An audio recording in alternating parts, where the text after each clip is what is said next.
ఎంత చేరి ఇంత పడుతున్నది ఒళ్ళంత తొడిపై వింత కవింత నీలా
స్పెషలే చేసావులే సోలోగానే బోరై ఉంటే సోలై నిండవే ముందర వేరే అందగత్తెలున్నా పక్కకు పోవే నా కళ్ళే ఎందరిలోనా ఎంత దూరమున్నా నీ చూపు నన్నే అల్లేనా చిన్ని బేబీ ముద్దు బేబీ లవ్లీ బేబీ నువ్వు నా బేబీ ఒకటే ఒకటేలే నువ్వు నేను ఒకటేలే తనువులు రెండైనా ఊపిరి ఒకటేలే ఒకటే ఒకటేలే నువ్వు నేను ఒకటేలే ఊహలు ఒకటే దాదులు ఒకటే మన ఇద్దరిది గమ్యం ఒకటే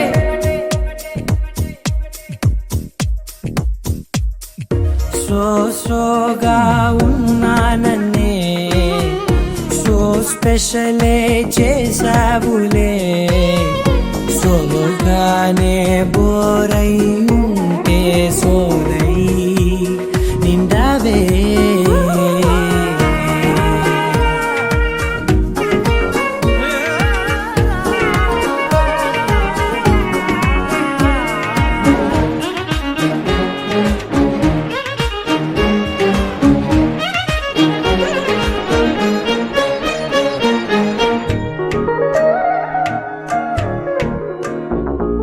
నీ పేరు రాసి నా కళ్ళల్లోనే చేసినానే నా గుండెల్లోనే పెదవులపైనే ముద్దే అడుగుతానే కాటుక చెరిపే కన్నీరే రానీనే వీడిపోను నిన్నే చిన్ని బేబీ ముద్దు బేబీ లవ్లీ బేబీ నువ్వు నా బేబీ ఒకటే ఒకటే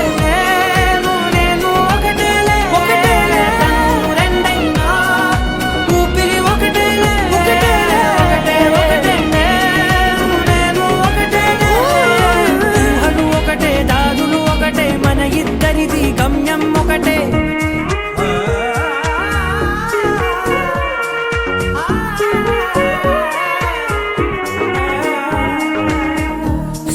సోగా ఉన్నానన్నే సో స్పెషలే చేసావులే సోలోగానే బోరై ఉంటే సోలై నిండవే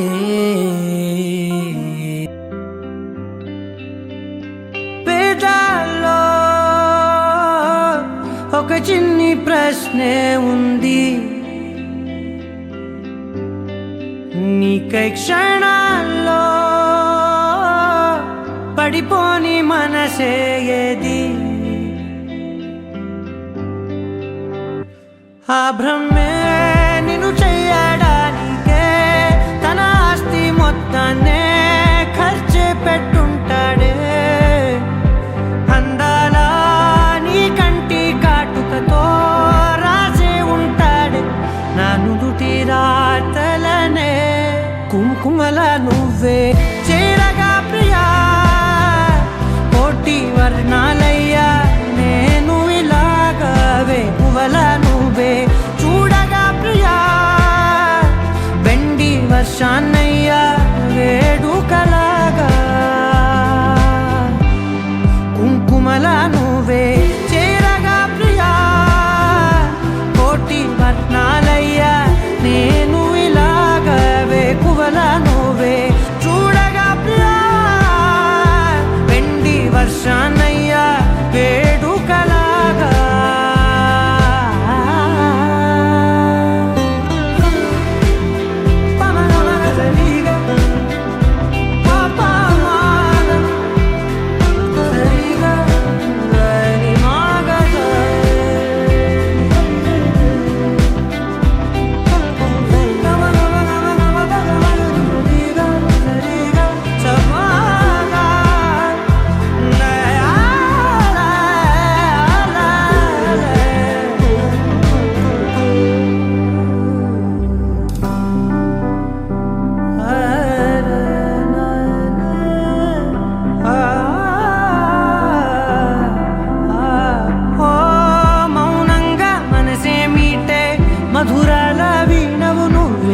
ప్రతి ఋతువుల పూలే పూసే అరుదైన కొమ్మవు నువ్వే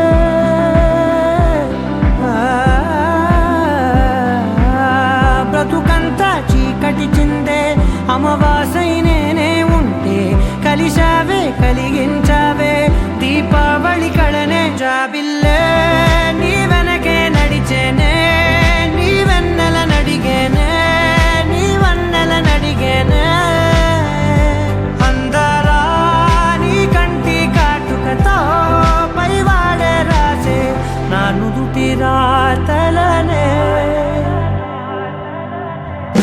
కుంకుమల నువ్వే చేరగా ప్రియా కోటి వర్ణాలయ్యా నేను ఇలాగవే పువ్వల నువ్వే చూడగా ప్రియా వెండి వర్షాన్నయ్యా వేడుకలాగా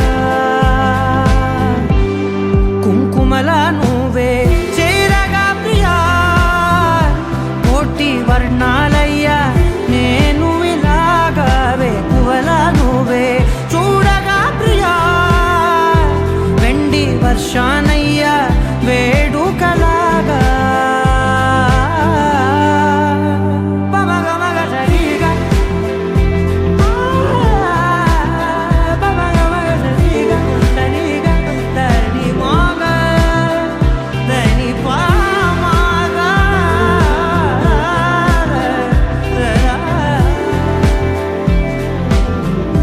కుంకుమల నువ్వే చేరగా ప్రియా కోటి వర్ణాలయ్యా నేను ఇలాగా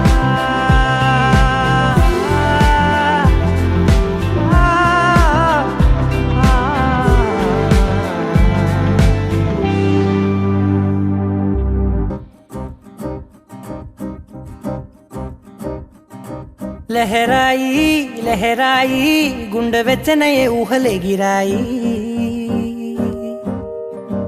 లహరాయి లహరాయి గోరు వెచ్చనైన ఊసులదిరాయి ఇన్ని నాళ్ళు ఎంత ఎంత వేచాయి కళ్ళలోనే దాగి ఉన్న అమ్మాయి సొంత మల్లె చేరుతుంటే ప్రాణమంతా చెప్పలేని హాయి ఓ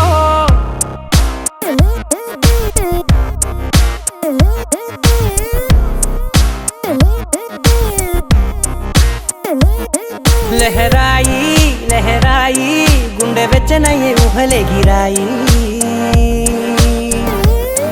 లహరాయి లహరాయి గోరు వెచ్చనైన ఊసులదిరాయి ఓ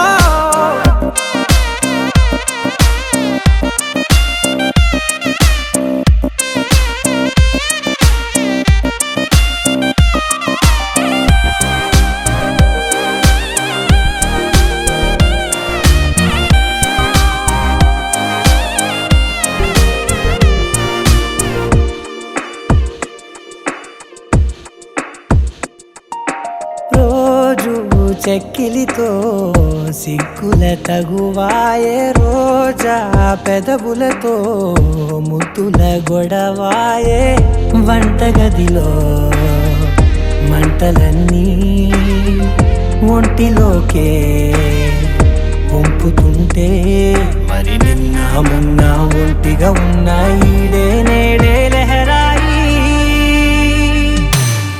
లహరాయి లహరాయి గుండె వెచ్చనయ్యే ఊహలే గిరాయి లహరాయి లహరాయి గోరు వెచ్చనైన ఊసులదిరాయి ఓ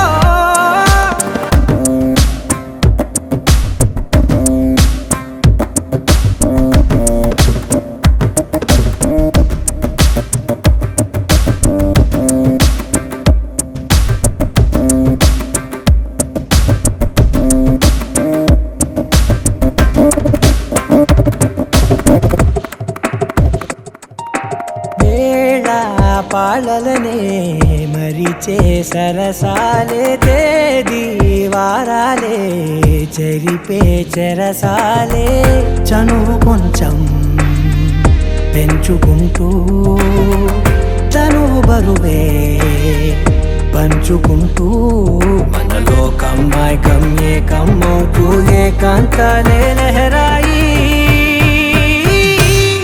లహరాయి లహరాయి గుండె వెచ్చనయ ఊహలే గిరాయి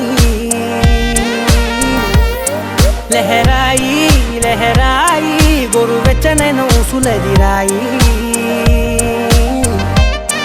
ఇన్ని నాళ్ళు ఎంత ఎంత వేచాయి కళ్ళలోనే దాగి ఉన్న అమ్మాయి సొంత మల్లె చేరుతుంటే ప్రాణమంతా చెప్పలేని హాయి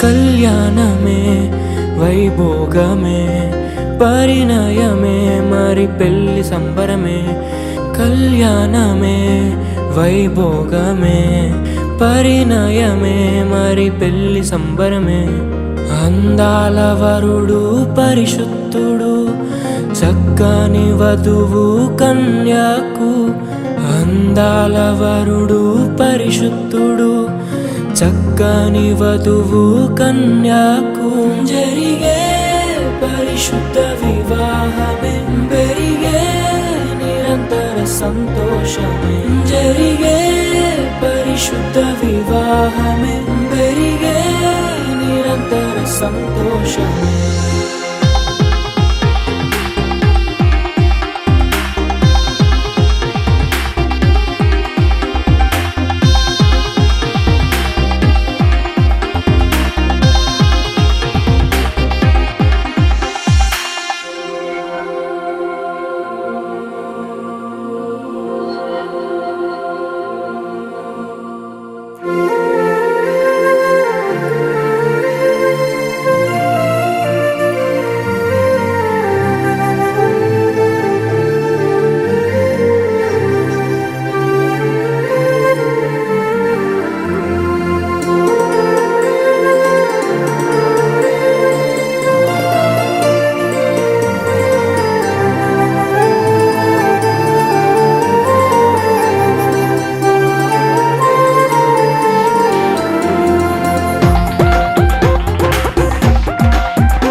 చూసే హృదయముకు ప్రేమను పంచుకునే తోడుకై ఆశగా చూసే హృదయముకు దేవుని దీవెనలే కురియగా ఆమని కుసుమములే విరియగా ముగిసే నిరీక్షణ సమయమే ముగిసే ప్రియమైన హృదయమే ఏర్పరచిన దీనమే మన కన్నులకు ఆశ్చర్యమే కళ్యాణమే వైభోగమే పరిణయమే మరి పెళ్లి సంబరమే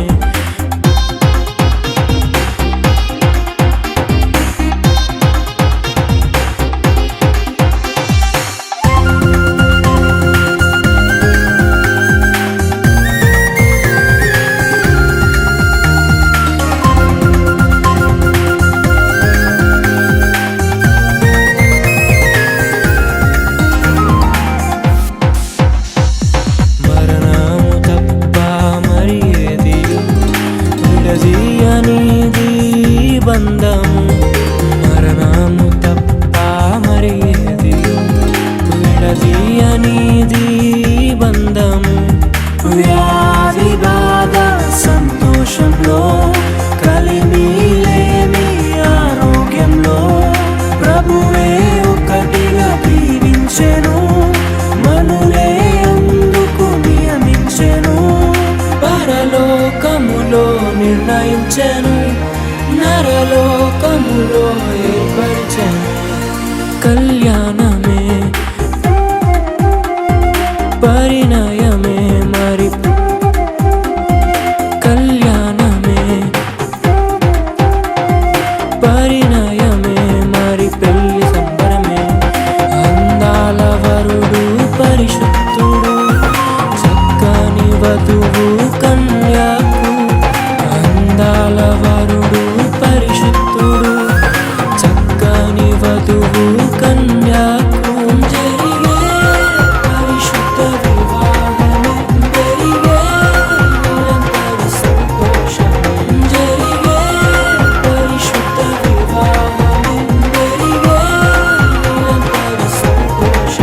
కళ్యాణ రాగాల సందడిలో ఆనంద హరివిల్లులో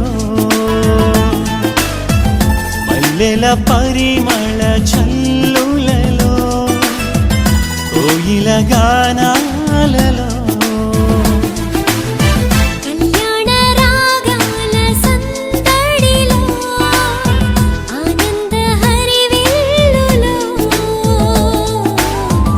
మల్లెల పరిమళ జల్లులలో కోయిల గానాలలో పరిశుద్ధుడేసుని సన్నిధిలో నవదంపతులు ఒకటవగా పరిశుద్ధుడేసుని సన్నిధిలో నవదంపతులు ఒకటవగా స్వాగతం వధువ స్వాగతం స్వాగతం వరుణ స్వాగతం నీ పతిం చేరగా నవవధువా స్వాగతం నీ సతి చేరగా నవవరుణ స్వాగతం స్వాగతం వధువ స్వాగతం స్వాగతం వరుణ స్వాగతం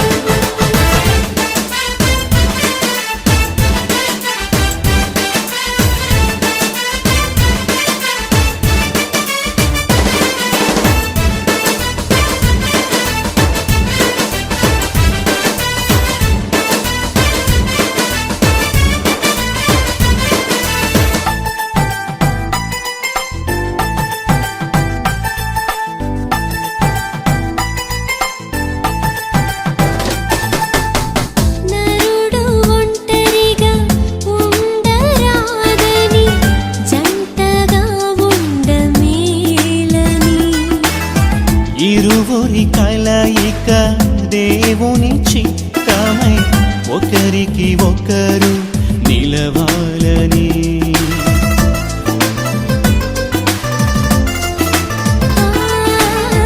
నరుడు ఒంటరిగా ఉండరాదని జంటగా ఉండమేలని ఇరువురి కలయిక దేవుని చిత్తమై ఒకరికి ఒకరు నిలవాలని తోడుగా అండగా ఒకరికి ఒకరు నిలవాలని తోడుగా అండగా ఒకరికి ఒకరు నిలవాలని స్వాగతం వరుణ స్వాగతం స్వాగతం వరుణ స్వాగతం నీ సతి చేరగా నవవరుణ స్వాగతం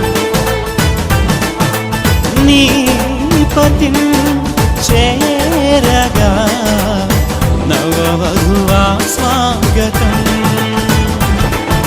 స్వాగతం వరుణ స్వాగతం స్వాగతం వరుణ స్వాగతం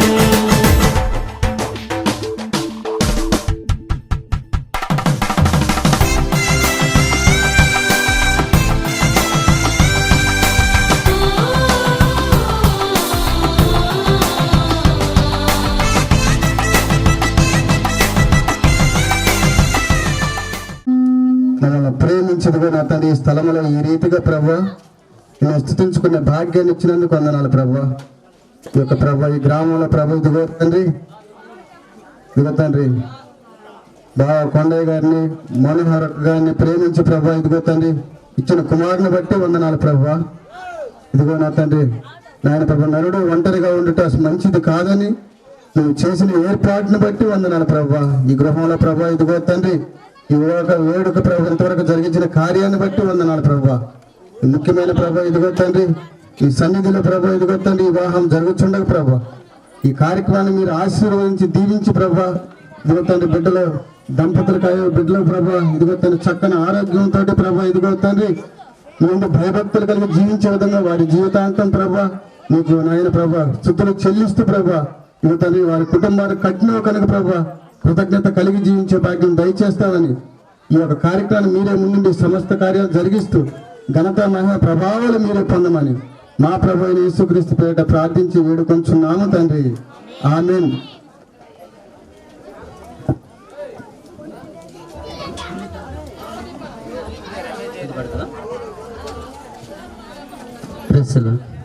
పశ్చిమ నుండి వచ్చిన సహోదరులు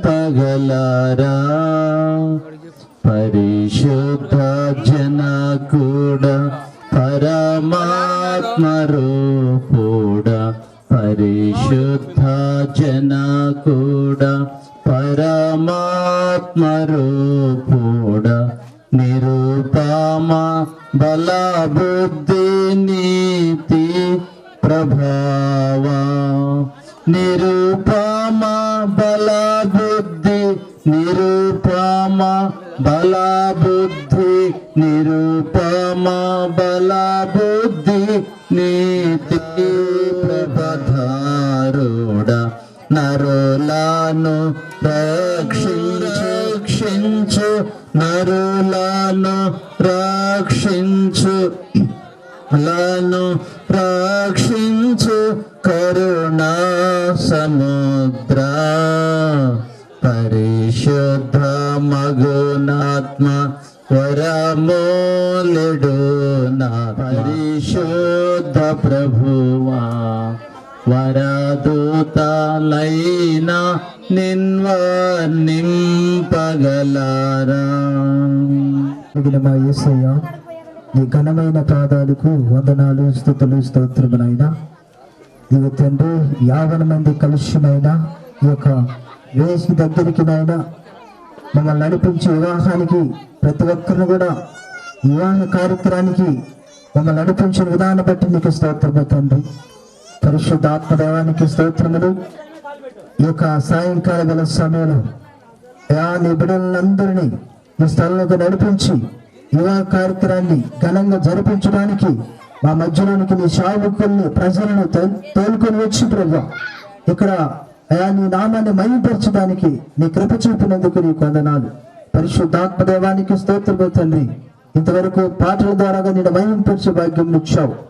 ఈ సమయం నీ దాసుడు తండ్రి వాక్య పరిసరికి వెళ్ళుచుండగా నీ దాసుని శిలువసాటం మరుగుపరుచుకొని నీ మాటలే మాట నీ కృప చూపమని దీవించి బలపరచమని యేసు క్రీస్తు నామములో అడుగుచున్నాము తండ్రి, ఆమేన్.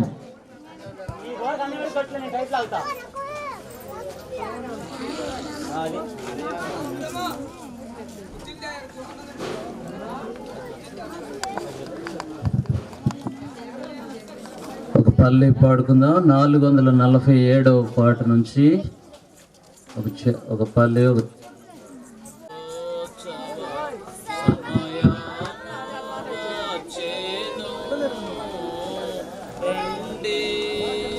ఉత్సవ సమయము వచ్చెను,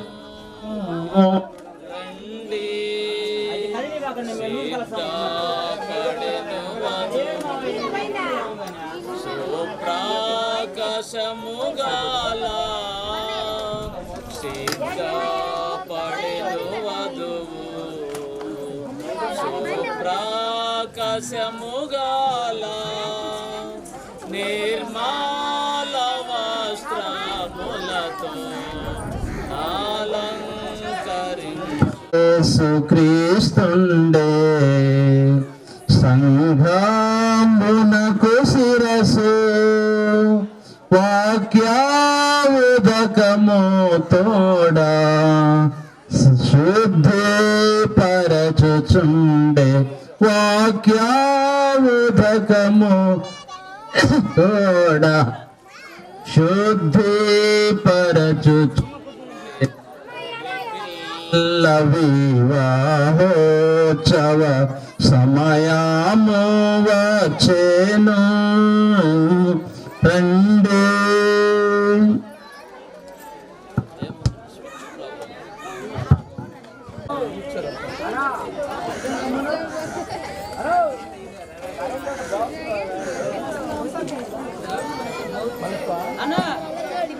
హలో,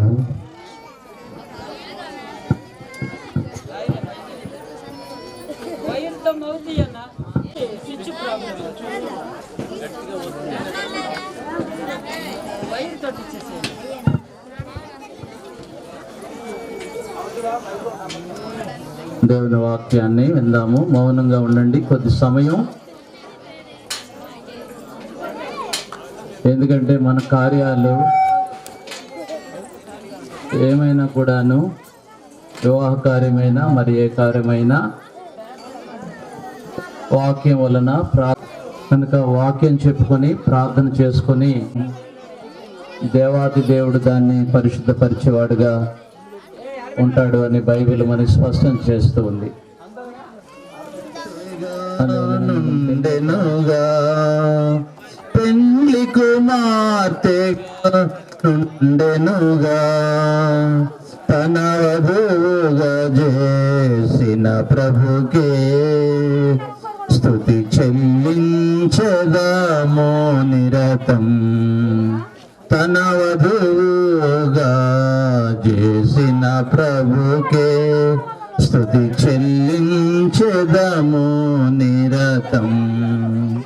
నూతనమైన యెరూషలేము పరిశుద్ధ పట్టణము, దానికి మనలను పాత్రుల చేసిన, దానికి మనలను పాత్రుల చేసిన మన ప్రభు యేసుకే. అధ్యాయం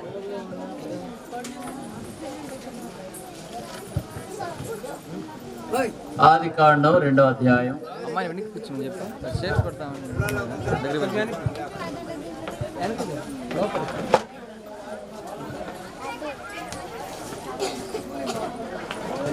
18వ వచనం.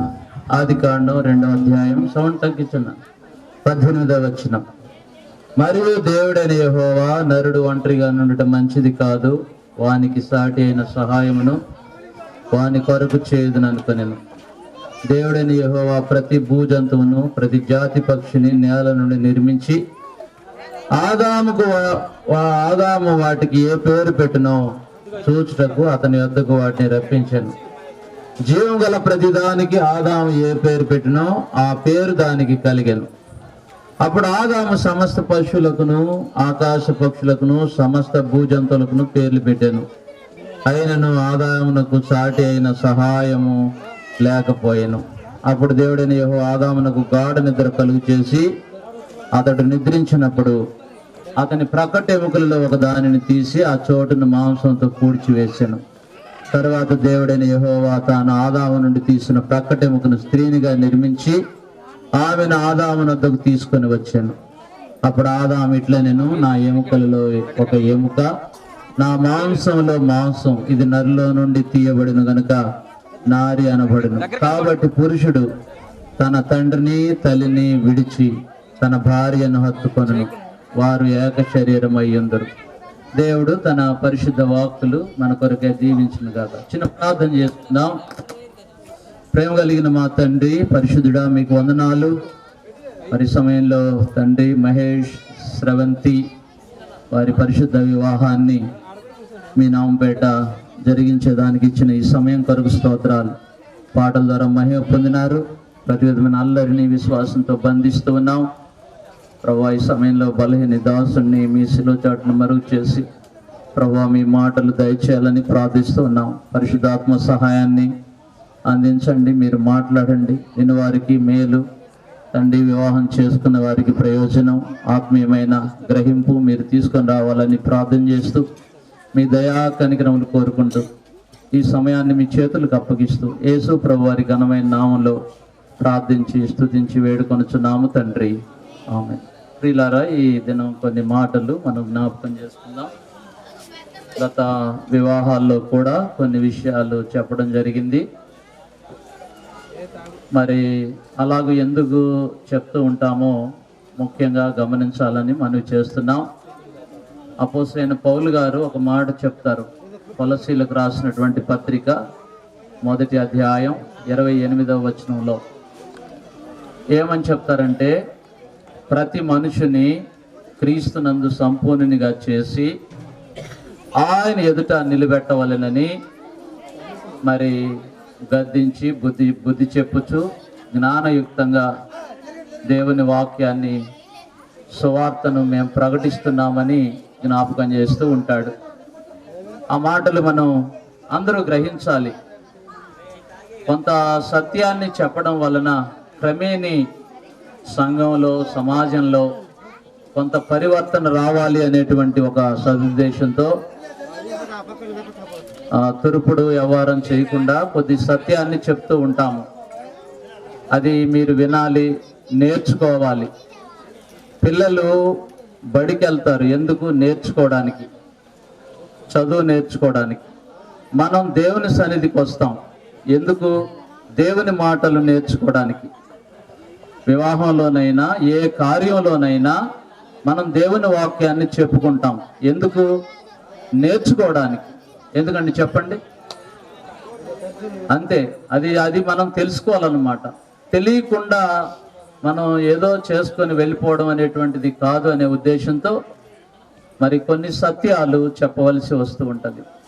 కనుక ఎందుకు మనం దేవుని పిల్లలంగా, యాజ్ ఏ క్రిస్టియన్స్గా, క్రైస్తవులంగా మనం కొంచెం అయినా దేవుని మాటల యొక్క విలువ తెలుసుకోవాలి అనేటువంటి ఉద్దేశం అండి.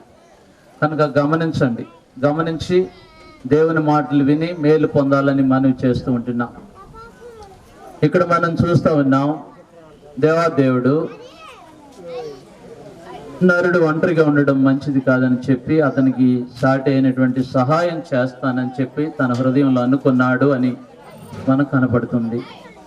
దేవుడు అనుకోకపోతే మొదటి వివాహం జరిగేది కాదు, తర్వాత వివాహ వ్యవస్థ వచ్చేది కాదు. గమనించండి, ప్రతి మరి జాతి పక్షులు జలచరాల్లో రెండుగా ఉండడం దేవుడు చూసినాడు, నరుడుకు ఒంటరిగా ఉండడం చూసినాడు. అది మనకి ఇక్కడ కనపడుతున్నటువంటి విషయం. అప్పుడు దేవుడు ఏం చేసినాడంటే స్త్రీలో నుంచి ఒక పక్కటెముకను తీసినాడు పురుషుల్లో నుంచి.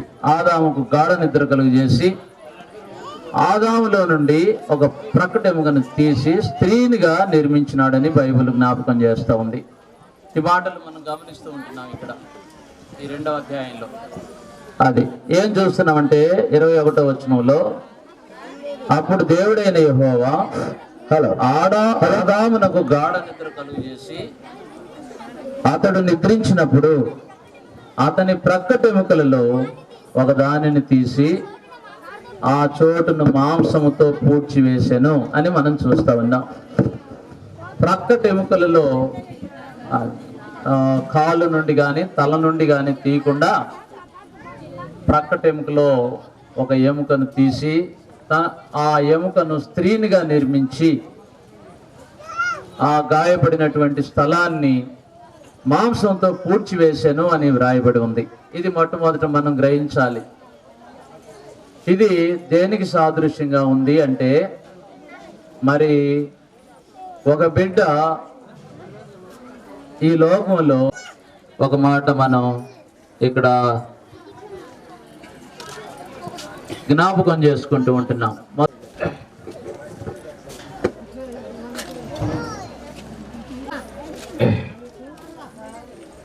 గమనించండి ఈ మాటలు మనం గమనించాలి. 45వ వచనం, ఇందు విషయమై ఆదామును మొదటి మనుష్యుడు జీవించు ప్రాణి ఆయనని వ్రాయబడి ఉన్నది.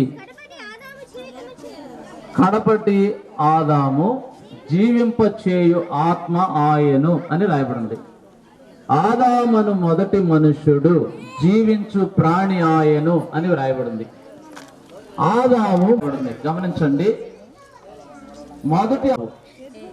మొదటి ఆదాము జీవించు ప్రాణి అని ఇక్కడ మనం చూస్తా ఉన్నాం. ఈ మొదటి ఆదాము దేవుడే ఆపరేషన్ చేసి ఒక స్త్రీని ఆ పక్క టెంపులోంచి తీసి ఒక స్త్రీనిగా నిర్మించి ఆమెను ఆదాము దగ్గర తీసుకుని వచ్చాడు. ఇది మనం దేవుని వాక్యంలో చూస్తూ ఉంటున్నాం. బాగా గమనించండి, అందరూ అర్థం చేసుకోండి. అది రెండవ ఆత్మ, రెండవ కడపటి ఆదాము జీవింపచేయు ఆత్మ, జీవింపచేసేటువంటి ఆత్మ ఆయను అని రాయబడింది. రెండవ ఈ కడపటి ఆదాము అనేటువంటి ఆయన ఎవరు అంటే యేసుక్రీస్తు ప్రభువారు. యేసుక్రీస్తు ప్రభువారు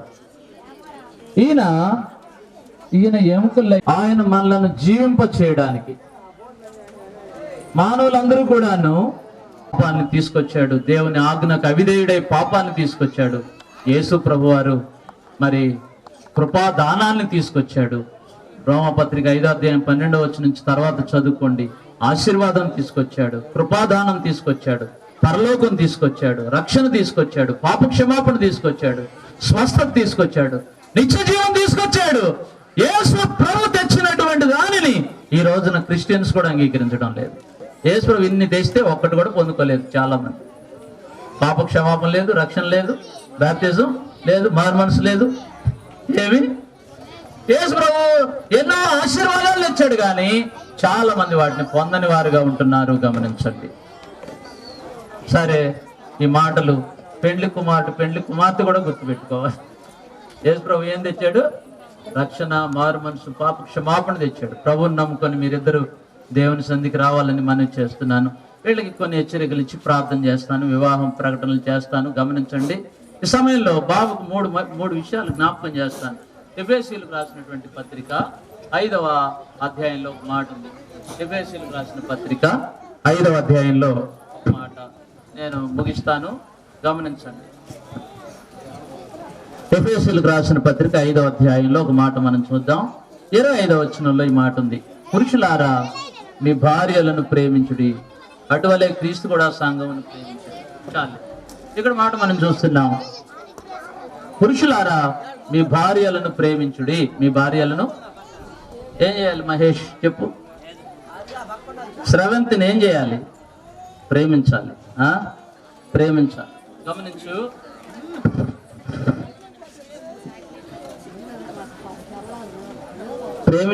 ప్రేమించడం అంటే ఏంటంటే ఇక్కడ ఒక మాట ఉంది. నీ శరీరాన్ని నువ్వు ద్వేషించుకోగా ప్రేమిస్తావు కదా, నీ శరీరాన్ని ప్రేమిస్తావు కదా. నీకు ముళ్ళుకొచ్చుకుంటే బాధే కదా. నీ శరీరాన్ని నువ్వు ఎట్లా ప్రేమించుకుంటావో అట్లాగే నీకు దేవుడిచ్చేటువంటి భార్యను కూడా నువ్వు ప్రేమింపబద్ధుడు అయి ఉన్నావు. గమనించు, గుర్తుపెట్టుకో. తర్వాత 1 పేతురు 3వ అధ్యాయం. 1 పేతురు బైబిల్ తెచ్చుకోలేదు, మీరు సన్మానించమని కూడా దేవుని వాక్యం సెలవిస్తుంది. ఎంతమంది అండి భార్యలు సన్మానించాడు? పోయగియ అంటూ ఉంటారు, రకరకాలుగా మాట్లాడుతూ ఉంటారు. ఏదో కూలి మనిషిలాగా, పని మనిషిలాగా భార్యను చూస్తూ ఉంటారు, వండి పెట్టేదానిలాగా చూస్తూ ఉంటారు. ఆమె బాగోనప్పుడు వీళ్ళు వండుకోవడానికి కూడా ఇష్టపడరు.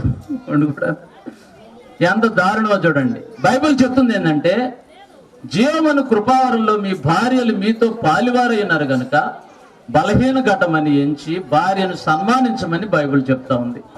భార్యలను సన్మానించాలి. ఎంతమంది సన్మానిస్తున్నారు గమనించండి. భార్యలను గౌరవంగా చూసుకోవాలి, వారిని సన్మానించాలి. ఎవరన్నా వచ్చినప్పుడు మరి నా భార్య ఎంతో యోగ్యురాలని చెప్పుకోవాలి. ఇతరుల దగ్గర భార్యను సన్మానించాలి.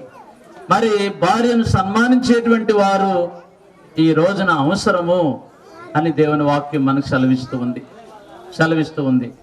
అది గమనించండి. తర్వాత ఇంకొక మాట బాబుకు జ్ఞాపకం చేస్తాను. కొలస్సీలకు రాసినటువంటి పత్రికలో ఒక మాట జ్ఞాపకం చేస్తాను. 3వ అధ్యాయం. కొలస్సీలకు రాసినటువంటి పత్రిక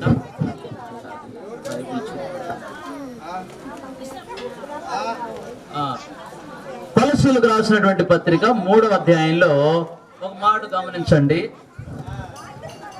18వ వచనం. ఇక్కడ 19వ వచనంలో ఇలాగ రాయబడింది. భర్తలారా మీ భార్యలను ప్రేమించుడి, వారిని నిష్ఠుర పెట్టకుడి అని రాయబడింది. నిష్ఠుర పెట్టకుడి అని రాయబడి ఉంది. అంటే బాధ పెట్టద్దు, వాళ్ళని దుఃఖ పెట్టద్దు, వాళ్ళని నిష్ఠుర పెట్టద్దు అని రాయబడి ఉంది. కొంతమంది ఒకటే ఇంట్లో భార్యను నిష్ఠుర పెడతా ఉంటారు. జాగ్రత్త అండి, భార్యను బాధ పెడతా ఉంటారు. అది చేసుకున్నది మొదలుకొని ఆడవాళ్ళు చెప్తూ ఉంటారు, మాకు చేసుకున్నది మొదలుకొని ఒకటే బాధ అండి అని చెప్తా ఉంటారు. చేసుకున్నది మొదలుకొని ఒకటే బాధ అండి. ఈ పెళ్లి చేసుకోకుండా ఉన్నా బాగుండేది, చేసుకున్నప్పటి నుంచి ఒకటే బాధ పెడుతుంటాడు, ఒకటే నిష్ఠూర పెడుతుంటాడు అని చెప్తా ఉంటారు. కనుక గమనించండి, 3 విషయాలు చెప్పాను. భార్యను ప్రేమించాలి, భార్యను సన్మానించాలి, భార్యను నిష్ఠుర పెట్టకూడదు. చాలే, గుర్తు పెట్టుకో. ఏం చేయకూడదు? జాగ్రత్త, నిష్ఠుర పెట్టావంటే నాకు చెప్పుద్ది. అది భార్యను ప్రేమించాలి, భార్యను సన్మానించాలి, భార్యను నిష్ఠుర పెట్టకూడదు. ఎంత ప్రేమించి నీ చేతికి అప్పగిస్తున్నారు, నీ చేతికి దాన్ని పెంచుకొని ఏం చేస్తున్నారు? నీ చేతికి అప్పగిస్తున్నారు.